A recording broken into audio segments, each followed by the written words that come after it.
A full trailer for Shang Chi and the Legend of the Ten Rings has shown us the story of the film and brought two major characters back to the MCU and a dragon. Holy shit. BD here with your breakdown of the new Shang-Chi trailer. Blah, blah, subscribe to the Comicbook.com channel. Enough of me, let's get into this one. The trailer ties us to the first Iron Man movie right out of the gate with the Ten Rings flag. That's the logo used by the terror organization that captured Tony Stark. And then we also know the Mandarin was falsely represented by an actor named Trevor Slattery. My name's Trevor Slattery. Played by Ben Kingsley, hired by Aldrich Killian. And now we're going to get the real Mandarin who is wearing all 10 rings. The rings! The rings. These 10 rings are different from the comics because they are rings for fingers in the books, but they do come with a punch of magical powers, which it looks like we'll see here just worn on wrists. They look like they're going to be a family heirloom as Shang-Chi's father, Wenwu, wants him to be strong enough to take them on, but our boy Simu Liu is playing a character who doesn't want to murder people like his dad does, so I think we are going to see a showdown when Shang-Chi fully realizes his powers, which is teased later on in the trailer in this epic shot where they're pulling different color energies and seemingly playing tug of war with the rings. This movie is going to be awesome. That's it. But we're still going. Keep going. I get a feeling things are going to be real emotional because the scene with Shang-Chi's mother, she could be saying goodbye to him because we saw an action sequence in the previous trailer with her in this same place where she's now telling him that he is carrying the legacy of his family, and this time we see Tony Leung's Mandarin / Wenwu throwing his 10 rings at her.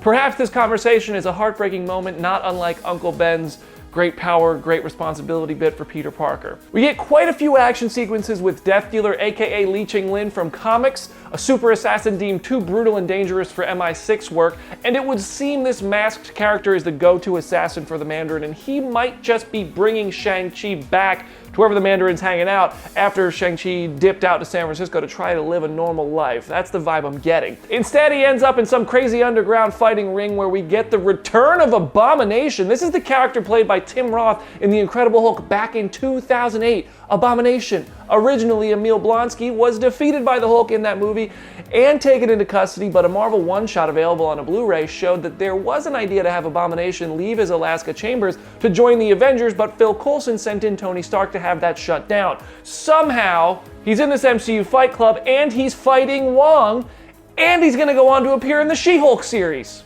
Wong, if you don't remember, he was in the Doctor Strange movie, then Avengers Infinity War, and that's where he was like, nah, y'all crazy, when they went to fight Thanos and he stayed back in New York, and then he ended up back in the mix during Endgame's final battle. Now he's part of a Fight Club, but we have really broken the #1 rule about Fight Club. You do not talk about Fight Club. So here comes an invasion of some kind. We see Shang-Chi getting ready to fight Zhai Ling, but we also see the fighting ring get invaded, leading to some crazy fights on a balcony, and then everyone from this scene seems to end up in the mountains where Wenwu is waiting for them. It definitely looks like we're going to get some history lessons here in this movie, possibly the kind of stuff that starts the film, showing the history of the 10 rings, and even though we saw Babylon in the trailer for the Eternals, I don't think this castle-looking place is Babylon. I think this is a whole new place where we're going to see the 10 rings wrecking an army, and that army is fighting with swords. I would say this is like an ancient times fight, but we see late in the trailer that the giant lion from the Narnia movies is still getting work and he yeets somebody from a similar looking battle. Our hero finds himself underwater at some point. Namor is not coming to the rescue because he runs into a giant dragon because yes, we have dragons in the MCU now. This is awesome. We are winning. We're winning together. This is the Great Protector, a name we've seen pop up on Lego sets and pop figures. We're not going to see Fin Fang Foom from the comics in this movie. Simu Liu has already confirmed that's not happening, and that makes sense because that old character was pretty racially clumsy and insensitive, so we don't need to spoil the fun here by adapting that. We can do something new.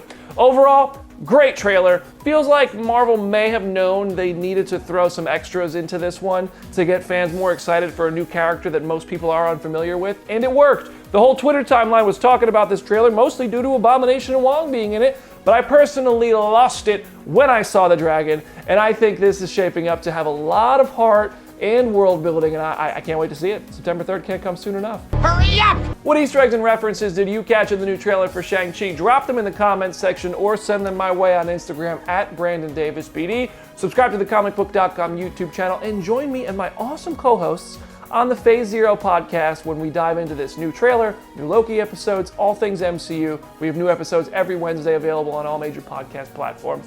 I'm BD. I'll see you there.